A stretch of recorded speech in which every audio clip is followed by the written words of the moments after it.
What I started to notice was the baby had more words than the toddler. And I was like, this is not right. And from that point, I took things into my own hands. Hey, Mama, are you feeling like you're walking on eggshells around your little one? Does every day feel like a battleground from breakfast to bedtime? You're not alone. If meltdowns, sensory sensitivities, and communication challenges are turning your days upside down, you're in the right place. Welcome to the Sensory Savvy Mama, the podcast for moms raising neurodivergent little ones. I'm your host, Victoria, and I get it. I've been there.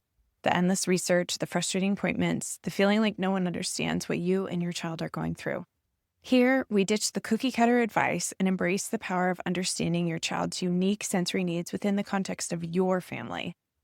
We'll dive into practical strategies, expert insights, and real life stories to help you create a calmer, more connected family life. Because you deserve to feel empowered, not exhausted. Let's ditch the overwhelm and discover the joy of raising a sensory kid in a neurodiverse family. You ready? Let's go. Chrissy, I am so excited to have you a guest on our podcast, The Sensory Savvy Mom. And you have an Instagram account. That's how we met. I think it's been a little over 6 months, maybe more now. It's been so fun to see your progress and your boys growing up. Now you have the new name of Stims and Smiles. I'm going to keep saying it backwards and I apologize. Stims and Smiles. So much fun. Tell us a little bit about who you are and what your page is about. I'm Christie Brown. I am the person behind the scenes of Stims and Smiles. We talk a lot about autism, our therapy journey, and day-to-day life, the sensory activities that we do at home that we've learned in therapy, showing how we can live a full life with a label, right? Not everybody wants a label, but I want to show the benefits of having a label and that it's not scary and that you can still go on to have fulfilling life and help others. And that's what I really want to help other people and for them to have the tools and the voice to not have this challenging road like we did to get to where we are now. There's still a very prominent presence of stigma around neurodivergent diagnosis, specifically autism and ADHD. But so tell us a little bit about your journey. I It think sounds like it was really difficult and took some time to get there. it did. And I think some of it was my own lack of education on the sensory system. Because looking back now, it's like, hindsight is 2020. And I can see the sensory aspect of the challenges or the differences more prominently now. But when I was going to our pediatrician or raising concerns with other healthcare professionals or family members, I was more concerned about speech. I didn't really understand that some of the things I saw were sensory related. I just knew that these things were affecting his speech. I was going from it from a speech perspective. And because he did have some language, it was becoming increasingly difficult to get him services depending on who, what, where, when, why. He was either meeting the criteria just barely or he wasn't, and they were telling us to wait. So there was a lot of wait and see. I also have another son that's very close in age to him. My boys are 17 months apart. What I started to notice was the baby had more words than the toddler. And I was like, this is not right. I remember one visit for my second child. I was crying to the pediatrician, begging for support for my other son, and she was not receptive. And from that point, I took things into my own hands. A friend sent me a TikTok, like just funny TikTok. But then the next time I opened scroll to the next video, it was like the algorithm gods sent me a speech language pathologist. She had her spiel about the bell curve and the milestones. I must have watched that video 100 times. I reached out to her and told her my concerns, my thoughts, and she showed me how to get in contact with our local early intervention programs. So I did that. It was 2021, so it's a little pandemic-ish. It was a little hard to get seen initially. Our first assessment was virtually. There were technical difficulties on their end. So there was no video, just audio. Based off of that assessment, they deemed them not to have any developmental needs for early intervention. And about an hour later, I received the results from that assessment, and I realized they did the wrong age bracket. They did it for age bracket younger. So he Mhm. was meeting goals of a younger child. And so that's how I was able to get an in-person assessment. And almost immediately they were like, "Oh, this is a OT need, not a speech need." That Wow. kinda opened my eyes to the different sensory systems and how it affects language. When the first OT came to the house, she was like, "Why doesn't he have speech?" And it was like, "Yeah, why doesn't he have speech?" It's a difficult process. What I knew when I graduated school as a new OT to what I know now is very different.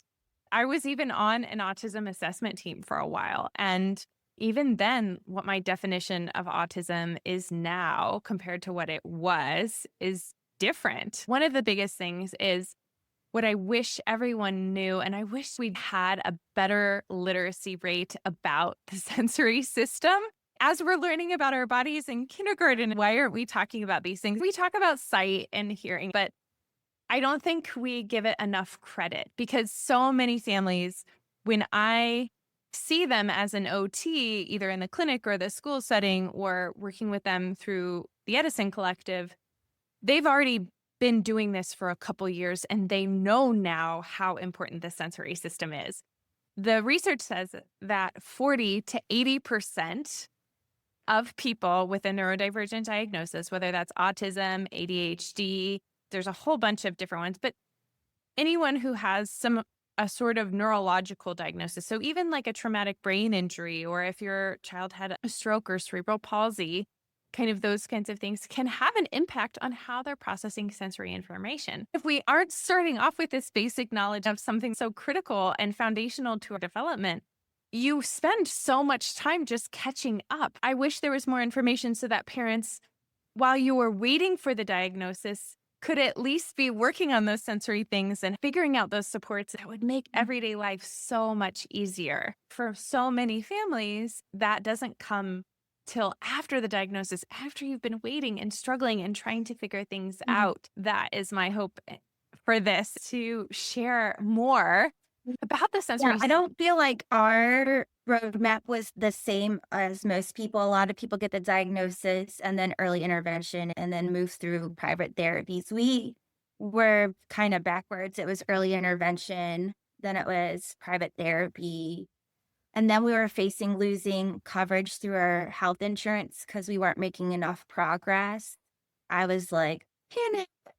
I was asking everybody at the private therapy, calling our old OT from early intervention and going, "Do you think this? Should I pursue this diagnoses?" Because it was going to be expensive, time consuming. And at the time, I didn't really see the benefit of it because we were already getting services, except it was about to stop because of the bureaucracy with the insurance.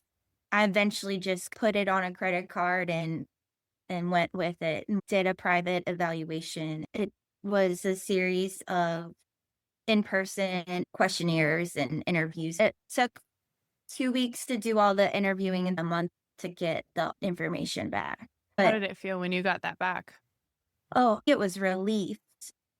It was a relief that I knew how to better support him in the future, a relief that there was a reason for the hard and the messy.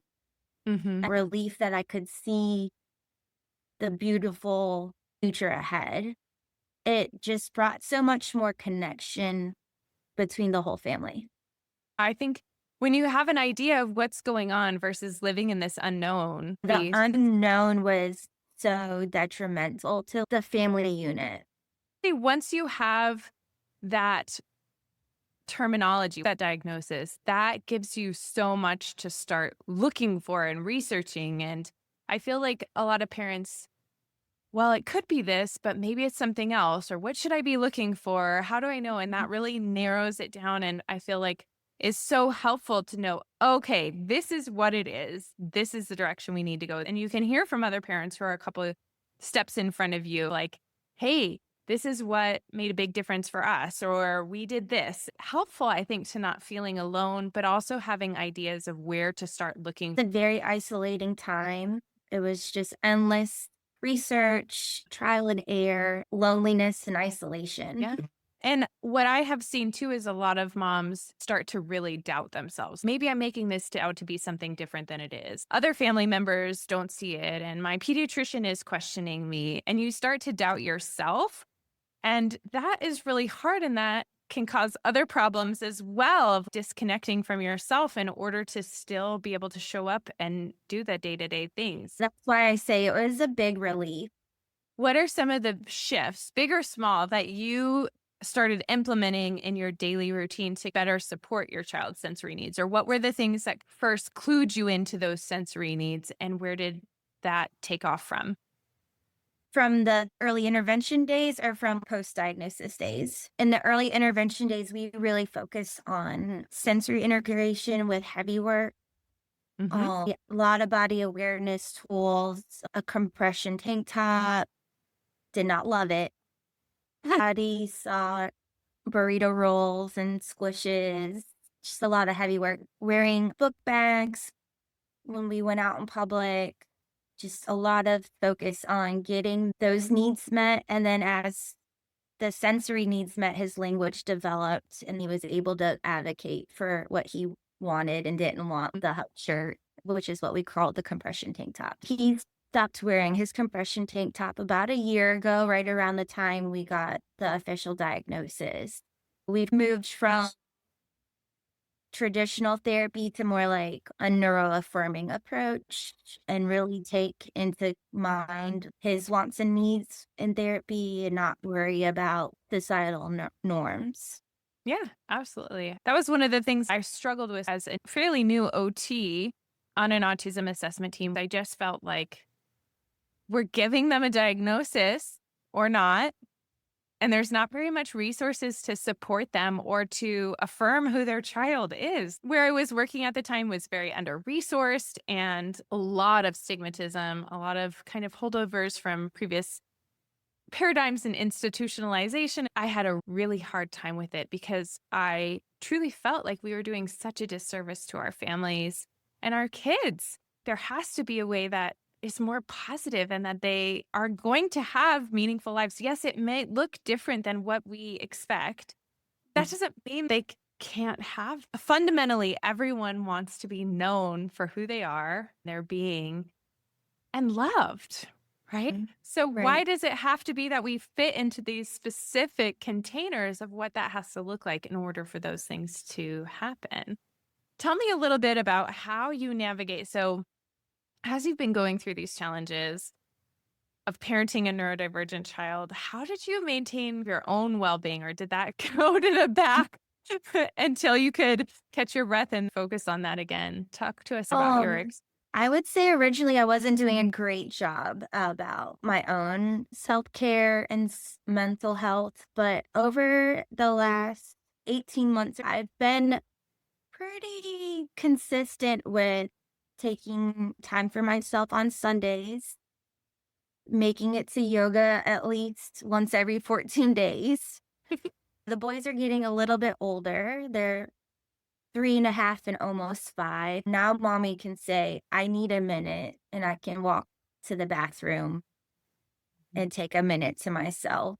And that's a new thing. I couldn't do that even 3 months ago. But we also have a lot of things in place too, like Yeah. hotel locks on doors and alarms. Setting up your environment to support you as the mom and your child with specific sensory needs is crucial Mhm. to thriving and being able to connect as a family. I think too often we come to it with this approach of, okay, we need to make the child fit into this environment versus how do we rearrange the environment to support the child's needs? When we can Mhm. do that, it's amazing to see how it takes some of those burdens off and we start to see those things where we can have 5 minutes to ourselves. I'm glad that Yes, you that say it much more eloquently than I do, but yes, exactly.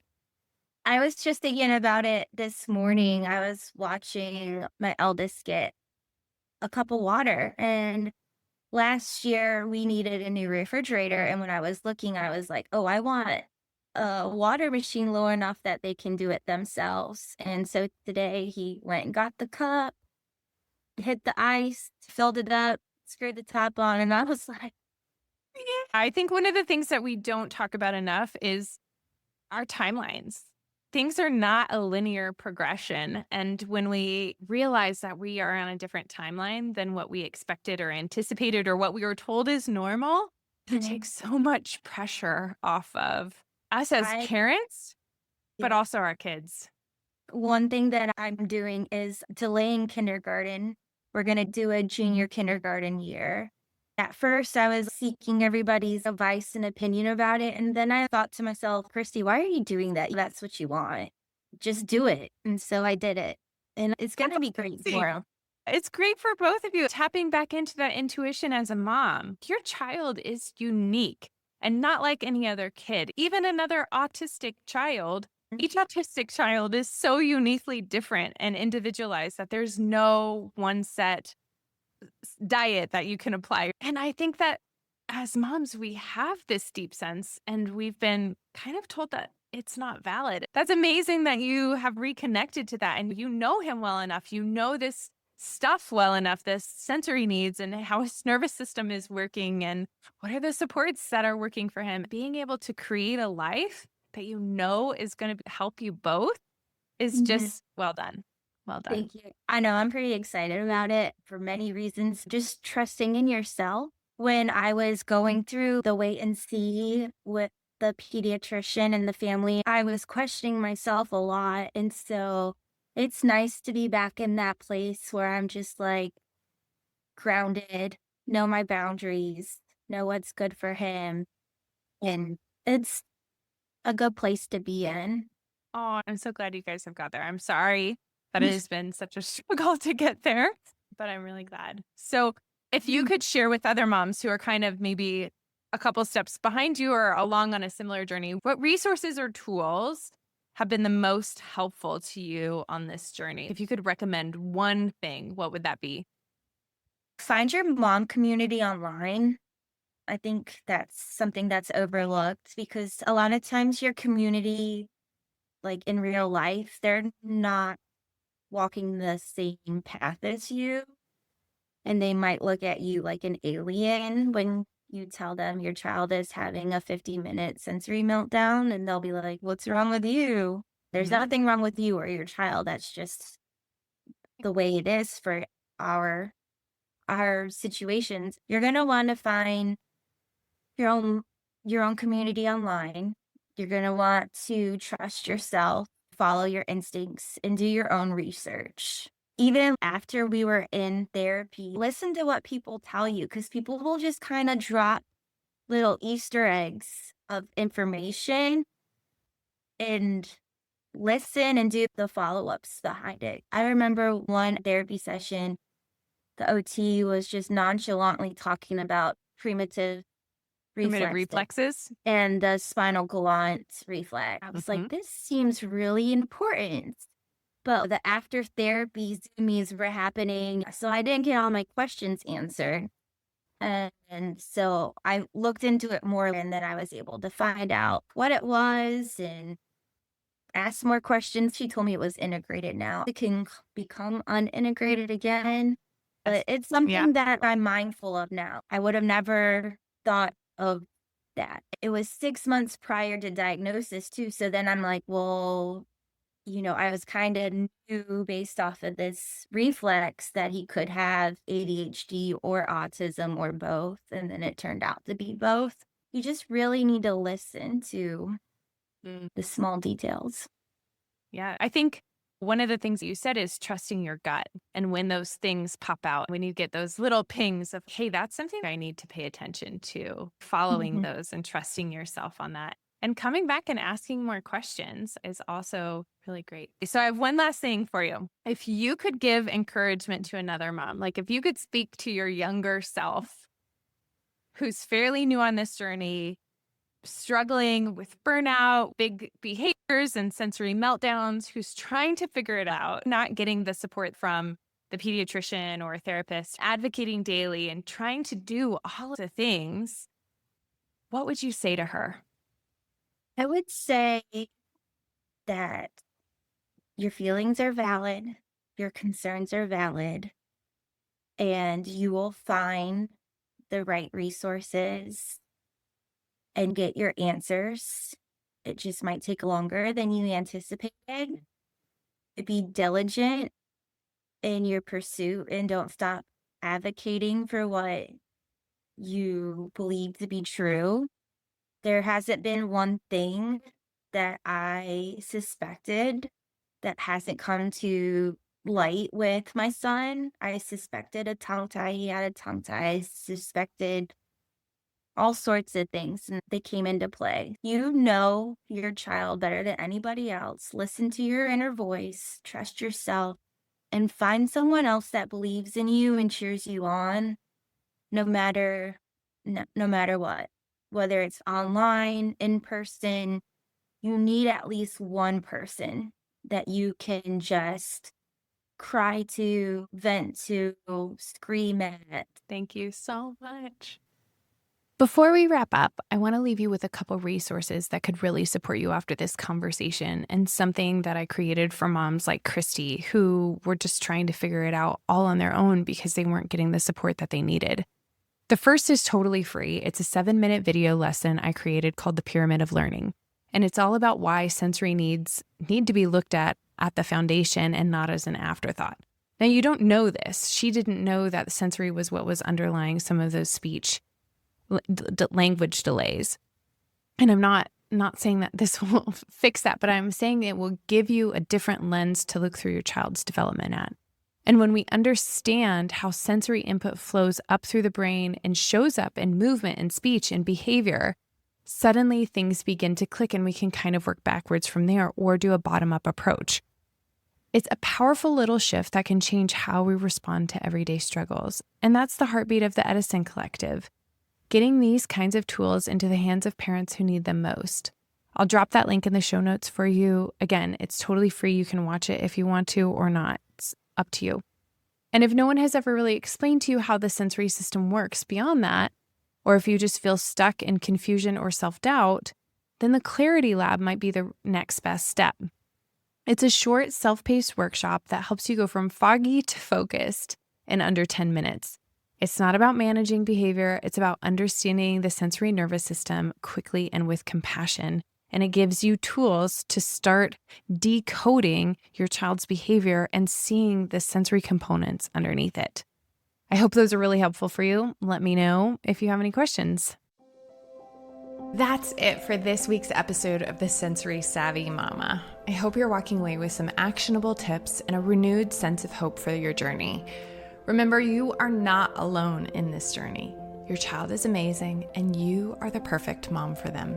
If you loved this episode, please subscribe and leave a review. It helps other moms like you find our community and lets us know what you want to hear.